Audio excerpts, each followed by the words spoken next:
Kaya ang sa atin siguro masasabi nito is sana hindi na maulit yun. Kaya nga lang siguro ang ating pag-usapan sa ngayon ay kung paano ngayon na magiging epekto nito. Alam mo, ito naman, hindi naman ito, kumbaga haka-haka ko lang nito para may kinalaman naman ito sa ating politika. Na alam nyo naman siguro na may tinatawag na Solid North pagdating sa politics. Solid North, ito po ay nagre-refer sa mga Region 1 voters at saka Region 2 voters. Kasi po, karamihan po, majority na sa Region 1 at saka Region 2 ay Ilocano speaking. Kahit yung mga Igorot o mga nagsasalita din sila Ilocano. Kahit sa Pangasinan, hati-hati, may Pangasinense, may Ilocano, pero nakakaintindi rin mga Pangasinense ng salitang Ilocano at ang Ilocano nakaintindi rin ng salitang Pangasinense. In other words, we have seen the rise of the so-called Solid North. Sa ngayon naman, kung ikumpara mo yan, meron tayo nakita na Solid South. Yun naman yung mga Makaduterte, mga Mindanao at saka mga Visayas. So anyway, let's go dive directly into this topic about Solid North. Ako, may lahi po akong Ilocano, mga lolo ko. At kung ako naman tanongin niyo po, ang naging ano bang epekto nito na ginamit ang mga Ilocano po na lahing Ilocano sa panahon na yun ay ginamit ng tudo ni Marcos Sr. bilang isang pananggalang niya para tumagal ang martial law. In other words, talagang ginamit niya ng husto. Pagkatapos niyan, ang nilaro niyang damdamin ng mga Ilocano para magkaroon ng behavior na nagiging regionalistic. Siyempre, Ilocano si Marcos Sr., nagiging, kumbaga, be all, kung ano ang si Marcos, siya simbolo ng Ilocano. So ngayon, because of that, ang mangyayari niyan, lahat ng mga elections na sinunod na ginawa sa panahon ng martial law ay talagang ginamit ni Marcos ng gusto ang mga Ilocano. Kumbaga, hindi man niya sinasabi officially, but then the action spoke louder than words. So hanggat sa huli, kaya nga hindi mo rin masisisi na marami pang Ilocano ang top group ng pag Marcos Loyalist, karamihan po, although marami mga Bisaya kasama sa Marcos Loyalist group, pero mas karamihan, majority po ay Ilocano. Kumbaga, unaware din mga Ilocano, ba't napagamit po na magiging regionalistic? Kasi kung magiging regionalistic tayo, ang mangyari, kung sino po magiging presidente, paramihan na lamang po ng populasyon sa tribo. Diba? Ayaw ko naman rin tingnan, magiging Solid North, Solid South. Pag Solid South naman, to tell you honestly, nagiging ganun din ang feeling ng South ngayon. Solid South.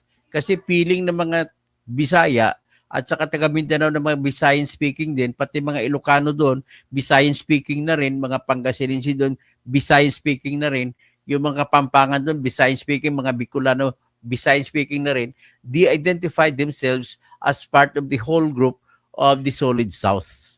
So ang Solid South, Ilonggo, Cebuano, Waray, yan pong 3 main groups. Kasama na po dyan yung iba sa buong Mindanao. So ngayon, because of that, I don't want that to happen na magkakaroon ng regionalism. Dapat magkakaisa. Kaya lang ang problema, the events that happened lead to that situation. Tapos, ang nangyari, parang nagkaroon ng feeling superior. No? Pagdating sa panahon ni Marcos naman, feeling superior naman yung mga lahing Ilocano. Pagdating naman dito sa ngayon, panahon si Duterte, feeling superior naman ang mga lahing Bisaya. So, yan na po ang nakikita ko sa ating ugali mga Pilipino. Pag sinabi mo kasi Pilipino, maraming tribo yan. Sa mga Muslims groups natin ay mayroong Maranao, Maguindanao, tsaka Tausog, yung 3 main groups ng mga lahi sa pagdating sa mga Muslim sides. Mayroong mga small groups na mga tribong mga Yakan, tribong mga Badyaw, marami din po mga tribo, mga 13 tribes po ang Muslim tribes. Tapos meron din tayong tribo na mga katutubo na hindi nag-identify sa major groupings natin. Hindi sila tinatawag na Bisaya or hindi tinatawag na Ilocano or Tagalog or Bicolano, pero meron sila pong sariling katutubo na grupo.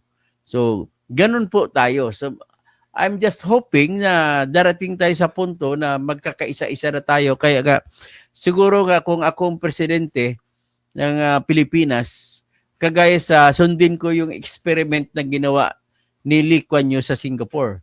Ano pong experience yung ginawa ni Lee Kuan Yew sa Singapore? Nung pinahiwalay na ang Singapore mula sa Malaysia, kasi ayaw ng Malaysia ang Singapore at bababa yung kuan ito. Mahinang klase. So ngayon, napilitan sila ni Lee Kuan Yew na tumayo. Pagtayo ni Lee Kuan Yew, ang ginawa niya ay nagpalabas ng unang batas na magiging bansa ang Singapore. Walang ibang pwede magsalita ng salita ng Malay o salita ng Chinese o salita ng Indian. Kasi iyan ang tatlong tribo diyan sa loob ng Singapore. So ginawa niyang English ang official language. Kaya kita mo ngayon, napakagaling ng mga Singaporean. They speak good English.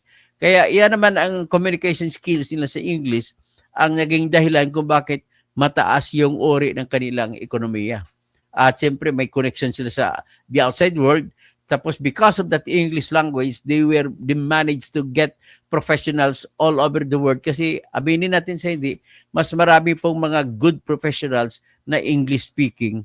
Kaya nag-instill yan ng isang napakagandang teknolohiya, advancement sa education, advancement sa culture, advancement sa arts, sa lahat at saka advancement sa technology, yan po ang nagbigay ng blessing sa Singapore. Bakit hindi natin sundin sa Pilipinas yan? Pero may ginagawa sa Singapore, bawal po, kagaya ng Chinese school, bawal sa kanila yan.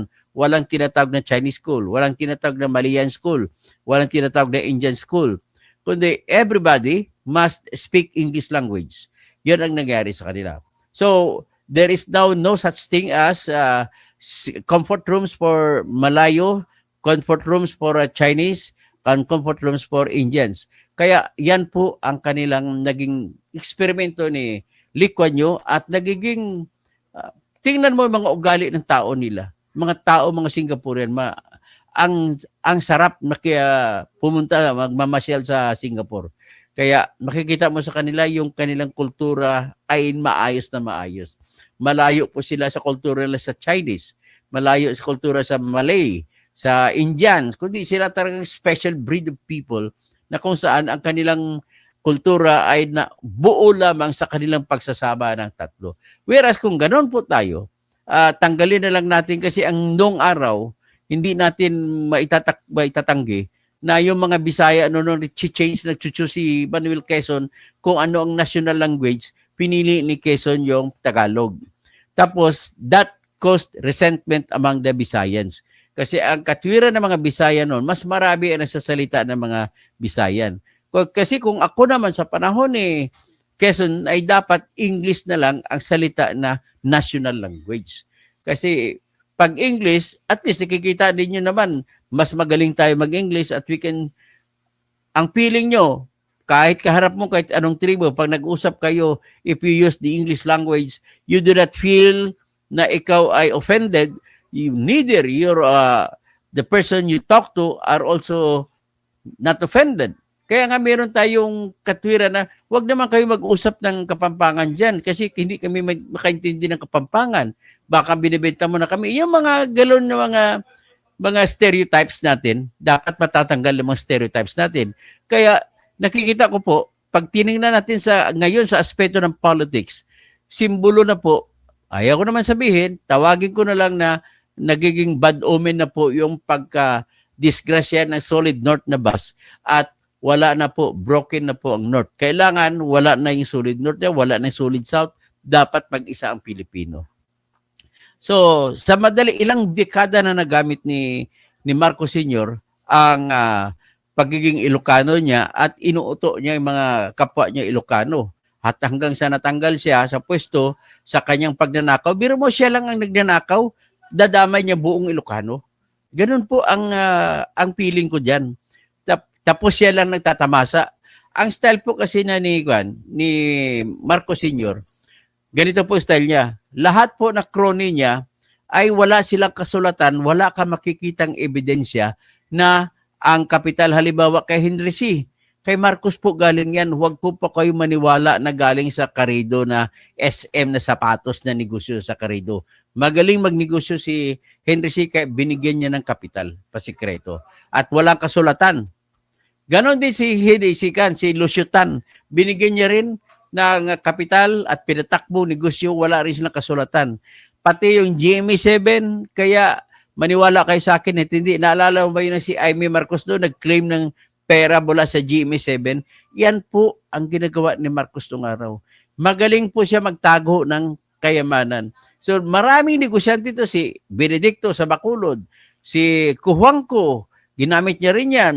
Marami po ang mga binigyan ni Marcos Sr. ng mga negosyo-negosyo, tapos sikreto lang pabalik sa kanya. Kaya yan naman ang dahilan kung bakit hindi na ubos ng PCGG ang lahat ng kayamanan na nakalista kay Marcos. So ngayon, tandaan mo si Benedicto naman, walang ebidensya, pero dahil natakot siya sa kay Cory Aquino nung araw, ay sumuko siya, sumurrender at nakipagpirma ng compromise agreement. Ibabalik niyang kalahati ng wealth niya hawak at ibalik sa kanya kalahati. So ibig sabihin, yan lamang po, isa na yun sa malaking pruweba na magpapatunay na yung lahat ng kayamanan na hawak ni Benedicto ay kay Marcos nang galing. So siya po yung may-ari ng Broadcast City noong araw. Yung RPN 9 at saka Channel 13 IBC. Yun po sa kanya. Tapos ito naman sa dami-dami po yan. Ang galing naman ni Marcos ay wala siyang pili kung sino ang mukha. Basta nakikitaan kanya na magaling kang negosyante, sikrituhan ka bibigyan ng kapital. At dala po rin, pasensya na kayo, sasabihin ko na sa inyo ngayon, dala po yan hanggang ngayon ni BBM yung ganong sistema ng tatay niya. Paano naman nangyari? Ladies and gentlemen, kalahati po sa negosyo ni Ramon Ang ay si BBM po ang may-ari. Biro mo? So, naiwasan ngayon yung public bidding. Ibinigay kay Ramon ang airport. Pero sa likod niyan, si BBM ang kalahati diyan na may-ari. Tapos yung mga negosyo ng San Miguel ng mga manok, maraming Ilocano diyan sa Region 2 ang bumalik sa Amerika at tumigil na sa pagnegosyo ng poultry. Sapagkat po, kinupo na ni Ramon ang lahat ng negosyo ng poultry para magbibigay ng karne ng manok. At siyempre, nakuha din nila, pati siyempre, sisip-sip din ang mayari ng Jollibee, kumuha ka sa San Miguel. Siyempre, alam kasi nila na si Ramon ang ganon sanggang dikit kay BBM. At yung NAIA, binigay kay Ramon Ang kung saan may disgrasya kanina, yan naman po ay ominous sign naman kanina na may trahedya naman nangyari. Ang trahedya na yan ay ominous sign yan na walang magandang mangyari sa NAIA gayong binigay ni BBM ang kontrata kay Ramon Ang. Na kung pagandahin niya, kung ano naman ang ginagawa ni Ramon Ang, ladies and gentlemen, itong bansa po natin talaga ay what I can call is we are still living as a benighted nation. Wala pa, matagal pa po ang nakikita kong tatahakin ng landas ilang taon pa para bago tayo tuluyang malaya sa pag-usapin sa ekonomiya, malaya sa pag-usapin sa kultura, malaya sa pag-usapin sa mga eskwelahan natin, malaya sa pagbuboto. Paano ngayon ang pinakamatindi nating kalaban ngayon ay walang kalayaan ay ang pagbuboto kasi marami pa rin sa ating mga kababayan na humahaling pa rin at naniniwala at takot pa rin sa tinatawag na pera-pera, ayuda. So marami sila nakuha. Kaya nga sabi nga sa panahon ni Noynoy, nasubukan yan. Sa panahon ni Noynoy ay nag-inject siya ng walang korap kung walang mahirap na programa. Pero ang problema kay Noynoy, marami pa rin mahirap na siyang inappoint sa pwesto. Kagaya niyan, kasama na dyan si Juicy de la Cruz na inappoint bilang Postmaster General ng PhilPost. So, tapos, marami pang iba siyang inappoint na corrupt din. Kagaya kay Andres Bautista sa Comelec, inappoint na rin yan. and to turn out na tumanggap lamang siya ng suhol mula sa Smartmatic. At kaya nga siya kinakasuhan ngayon sa Amerika, si Andres Bautista. So, in other words, kahit nasabihin natin na magaling si Noynoy sa breeding, pagdating sa problema niya, hindi pa rin niya na-control kung sino yung mga i-appoint niya. Yun po. Ngayon, si Noynoy Kapampangan. At 3 Kapampangan pa lang ang naging presidente sa Pilipinas. Ang una ay si Dadong Macapagal. Ang kasunod niyan si Gloria Macapagal Arroyo. Ang sunod si Noynoy. Tapos ikumpara mo, bago magkaroon ng Ilocano president, naging Kapampangan muna si Dadong Macapagal. At tinalo si Dadong Macapagal ni Ferdinand Marcos nung tumakbo for 1965 election. Pero nung panahon na yon, ang kaisipan ni Dadong Macapagal ay hindi naman daw siya nagkampanya ng husto sapagkat sabi niya sa sarili niya, alam naman ng mga Pilipino na hindi siya nagnakaw. Actually, siya po ang author, siya yung presidente ng paggawa ng batas na nakakatulong ng malaki sa mga magsasaka, yung Republic Act 3844. Yan po ang ginagamit ko palagi kung may tinutulungan akong magsasaka na mabibigyan ng mga lupa sa pamamagitan ng tenancy agreement. So, matapang ang batas na yan, malakas at matindi ang tulong. At isa sa mga feature na ang gusto ko niyan na ginawa ni Macapagal ay ganito. Sa ilalim ng Republic Act 3844, kung napirmahan na at naging tenant na yung isang tao, ay hindi siya pwede mapaalis ng may-ari ng lupa. Hindi pwede. Forever yan. Maliban na lamang kung pumayag yung tenant na isusuko niya ngayon sa may-ari ng lupa.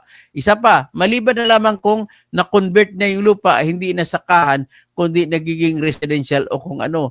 Which is ginagamit naman na sindikato ng taga-Department of Agrarian Reform. Na kunwari, biro mo may irigasyon, dideklara lang na residential para matanggal ang tenant. So, kinikwento ko lamang ito para malamang maisasabi na makikita nyo, nagsimula, ibig sabihin ng solid north na konsepto sa panahon ng si Marcos na ang presidente. So ngayon, I want to share with you the speech of Dadong Macapagal na kung saan sinabi niya, nag-warning siya nung natalo siya, you elected a corrupt president. Yun ang kanya, yun yung kanyang babala sa mga Pilipino. So pakinggan natin yung speech ni Dadong Macapagal noon. Wow, ito po yun.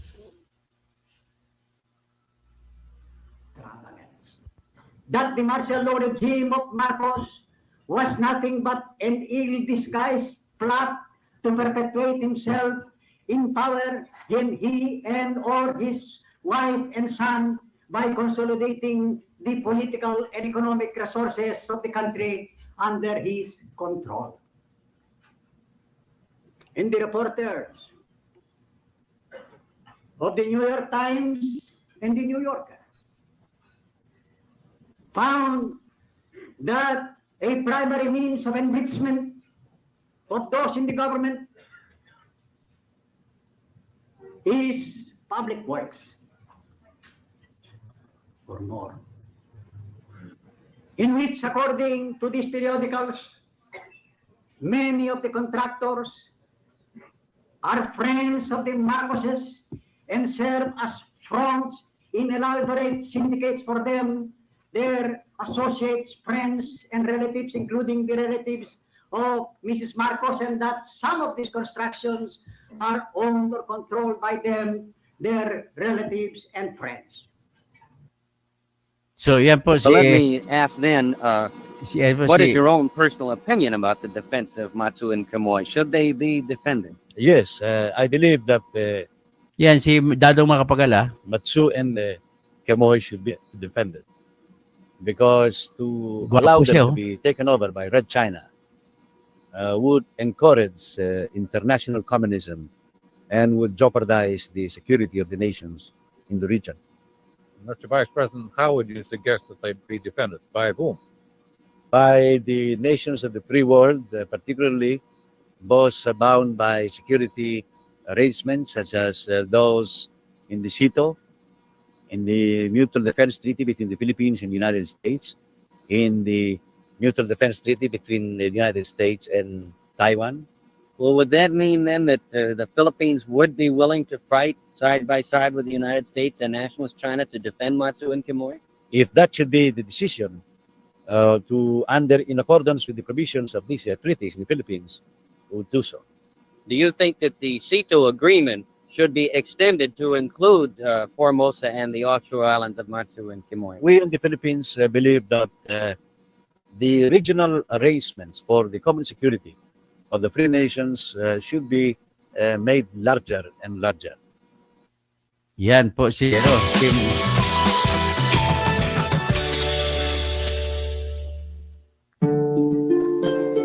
Tungkol ito kay Macapagal. Pangulong Diosdado Macapagal.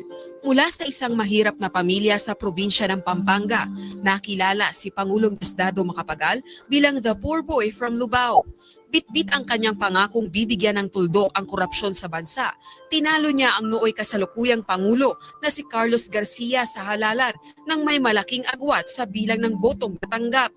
Kabilang sa mga ginawa ni Macapagal ang pagsasagawa ng batas upang maisaayos ang sektor ng agrikultura. Una na rito ang pagsasabatas ng Agricultural Land Reform o Republic Act No. 3844 na nagbukas ng oportunidad na magkaroon ng sariling lupang sakahan ang mga maliliit na magsasaka sa bansa. Sa naturang batas, nabigyan din ng karapatang bumuo ng samahan ang mga nagtatrabaho sa sektor ng agrikultura, bukod pa sa kasiguruhang makatatanggap sila ng sahod na naaayon sa minimum wage law. Hindi rin naman kinalimutan ng Pangulong Macapagal ang kanyang pangako na bigyang solusyon ang problema sa korupsyon. Upang pasiglahin ang ekonomiya, ibinukas ng kanyang administrasyon ang merkado sa mga pribadong mangangalakal. At bilang kontribusyon ng gobyerno sa pag-alalay sa mga ito, naging aktibo ang pamahalaan sa pagpapagawa ng mga infrastruktura tulad ng mga kalsada, puerto at paliparan. Gumawa rin ng mga polisiya si Macapagal na makaeengganya sa mas marami pang mamumuhunan. At tumayo ang gobyerno bilang tagapag-endorso ng mga aktibidad na magbibigay daan upang ang mga negosyong nangangailangan sa malaking kapital ay mapasimulan sa bansa. Kabilang sa mga ito ang negosyong may kinalaman sa paggawa ng mga bakal, abono at turismo. Ilan pa sa makasaysayang kontribusyon ni Pangulong Macapagal ang pagtatatag ng Philippine Veterans Bank, ang paglilipat ng paggunita ng ating araw ng kasarinlan mula ika-4 ng Hulyo sa ika-12 ng Hunyo. Sa termino ni Macapagal, pinalakas ang aksyon ng bansa sa International Tribunal kaugnay sa karapatan na muling mapasakamay sa Pilipinas ang North Borneo o kilala na ngayon bilang Sabah. Noong 1965, muling tumakbo sa pagkapangulo si Diosdado Macapagal para sa kanyang pangalawang termino.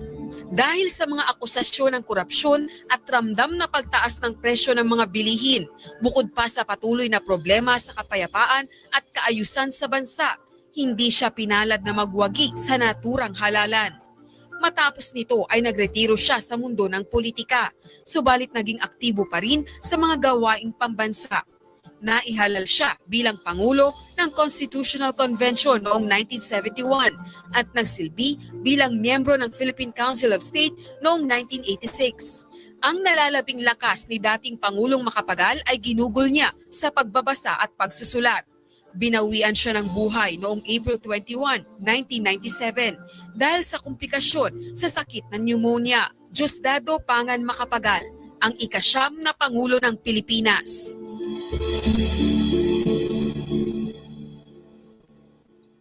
So anyway, yan po si Diosdado Macapagal.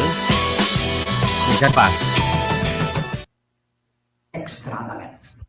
That the martial law regime of Marcos was nothing but an ill-disguised plot to perpetuate himself in power in he and or his wife and son by consolidating the political and economic resources of the country under his control. So, ayan anyway, naipalabas ko lang kanina, siya mismo, pinredict niya na yung pag-umpisa pa lang ng martial law ay ang target talaga ni Ferdinand Marcos, ginagamit yung mga Ilocano na sarili niya lang mapagpatuloy niya kanyang power sa kanyang sarili. So that's it. That's our history. Yan po, kaya nakita ko po yung Solid North na bus bumangga. Parang ito na po yung simbolo na nagpapakita na yung mga Ilocano ay hindi na po nagiging sunod-sunuran sa kung ano ang magiging gusto ng leader na isang leader na Ilocano. Kumbaga kung ako tanungin mo, yung mga lolo ko na Ilocano ay nahumaling sila, naloko po sila ni Marcos Sr. Si Marcos Sr. lang naman ang yumaman. Wala naman ang iba. Ganun lamang po at nagkataon, matindi siya gumamit ng mga tao at tatakot sa kanya lahat, kaya napagpatuloy niya, nanakaw niya ang lahat. At nitong nakaraan lamang, nag-imbestiga na ngayon ang Hong Kong sa 350 tons of gold. Kasi nakita na, may nagreklamo na. So iyan po, lumalabas po na umabot sa $100 billion, $117 billion ang nanakaw nila ni Marcos na hindi pa nakita sa Pilipinas. So mind you, to tell you honestly, paniwala ko talaga yung kayamanan ni Henry C., kayamanan ni Kuwangko, kayamanan napunta kay Ramon Ang, kayamanan ni Lucio Tan, kayamanan ni Benedicto, at marami pang ibang mayaman. Si Marcos po ang nagbigay ng kapital sa kanila lahat, yung Marcos Sr.